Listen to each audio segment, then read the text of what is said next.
Hey everybody, Dr. G here. I'm a licensed psychologist and personality disorder expert, and today we're going to be talking about the hit Netflix series Wednesday.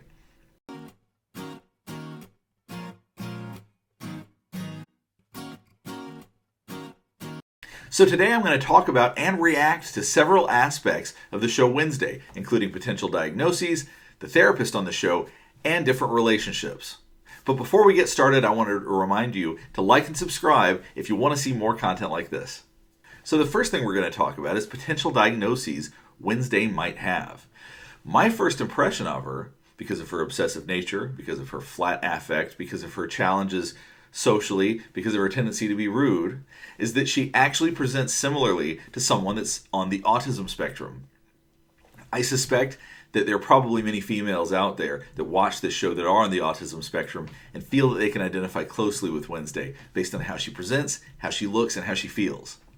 I get that this is the Addams Family, so I understand she's supposed to be sort of exaggerated and that the whole idea is that she's eccentric and different. But it doesn't change the fact that we know people like Wednesday, that we know people that act like her. So I want to give some color to what potential psychological ideas actually underlie somebody that behaves that way. And being on the autism spectrum really does make a lot of sense. Her obsessive nature, she can't stop thinking about and acting towards the things that she finds interesting. And they actually seem to be fairly narrow interests. She's also not swayed by other people. Oftentimes for people that are neurodivergent or people on the spectrum, they don't feel that same level of social pressure to look and act and dress the same way as everybody else. There's a certain level of freedom in that. And I think we see that with Wednesday. She certainly seems free to be and do as she pleases. And that would be consistent with somebody on the spectrum. But there's another alternative as well. There's also the possibility that she's a psychopath. Now, psychopathy, for people that are psychopaths, they have no empathy. They have no integrity either. They tend to violate social norms and violate other people's norms in a way that's exploitative. We do see consistently throughout the show that she has little regard for other people's feelings outside of maybe her brother Pugsley. One other possible alternative is that she has trauma. We saw that her scorpion was killed in front of her. And even though that's sort of a silly idea, truly, if we have an attachment to something and we have people making us feel helpless and making us feel like we can't do anything about seeing something we love or care about get taken away from us, then it doesn't really seem like such a silly idea, even though the concept of it being a scorpion seems kind of gross and is supposed to be kind of funny. But truly, someone could actually experience trauma from something like having somebody's pet or something they loved. It could be a stuffed animal even, it could be a toy, but seeing that being destroyed and being helpless to do anything about it. It certainly would create mistrust in other people and possible hatred towards other people. So, of all of these diagnoses between Asperger's or autism spectrum disorder, being traumatized or having something like PTSD or being a psychopath, I find her being a psychopath probably the least likely of those three. Because even though she doesn't show a lot of regard for other people's feelings, I think she has the capacity for it. There are certain times that we see that she really does probably care about people that are close to her.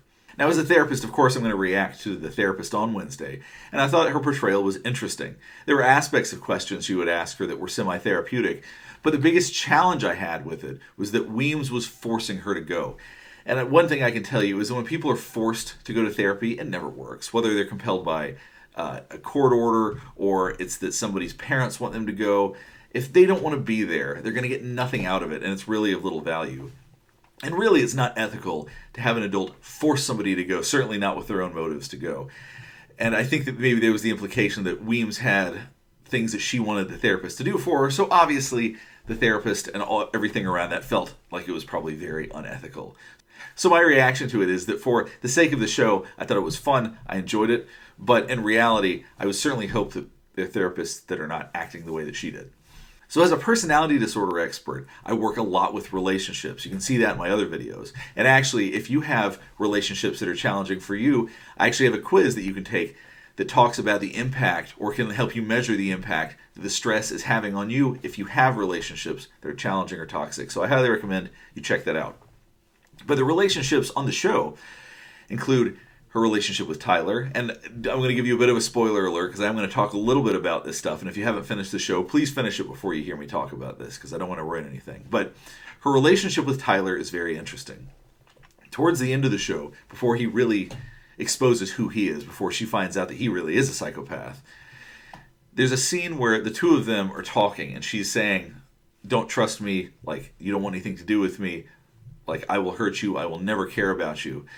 And the interesting thing about that is that sometimes there are interactions like this in relationships, and what I would highly recommend everybody do if you have an interaction like that with someone is listen to them. If somebody's telling you that they're never going to love you the way they want you to, or that they're not going to be good for you, or they're never going to care for you, listen to what they're telling you and walk away. That is a time to leave a relationship. That is a very, very big red flag that for some reason, that I can get into in other videos, people choose to ignore. But you shouldn't. If somebody tells you they're bad, then they probably are, and you should just walk away from it.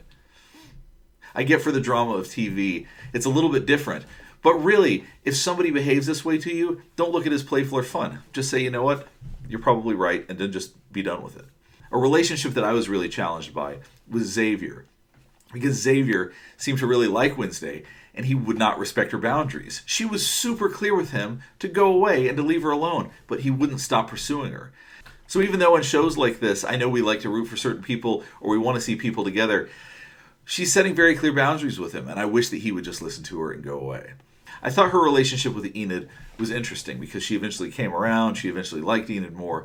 But early on, she was really mean to her. And even though there are things about Enid that are obviously the exact opposite of everything about Wednesday, and we're seeing she's an adolescent, she's figuring herself out, I hope that nobody tries to emulate that with people that they see that they don't like or that frustrate them, because I did think that she went overboard. I did think she was too mean to Enid. I'm not going to overreact to it because it's a show and I get people need to have growth and not everybody's perfect.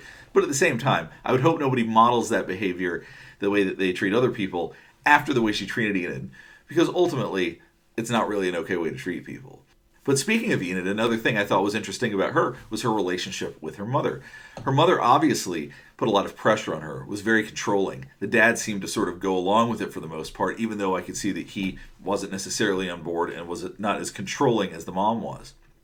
But I'm sure there's people that can relate to Enid and the fact that she had a controlling mother who was very difficult and was completely unwilling to listen to anything that Enid wanted or was unwilling to accept Enid for how she was. If you've seen any of my other videos, you'll know I talk a lot about narcissism. And I think the most glaring example of a narcissist in this show was Bianca's mother. So Bianca, the siren, her mother was more of a clear narcissist than anybody else. You could see that she cared mostly about herself, that her relationship with Bianca was not as important to her as the other things going on in her life. So I thought that that was an interesting dynamic that they had. And it showed that for the rougher edges that Bianca had, they probably come from being raised by a narcissistic mother. So I hope you learned a little bit about the psychology of Wednesday today. And if you like this content or you want to see more, please like and subscribe. Thanks for watching.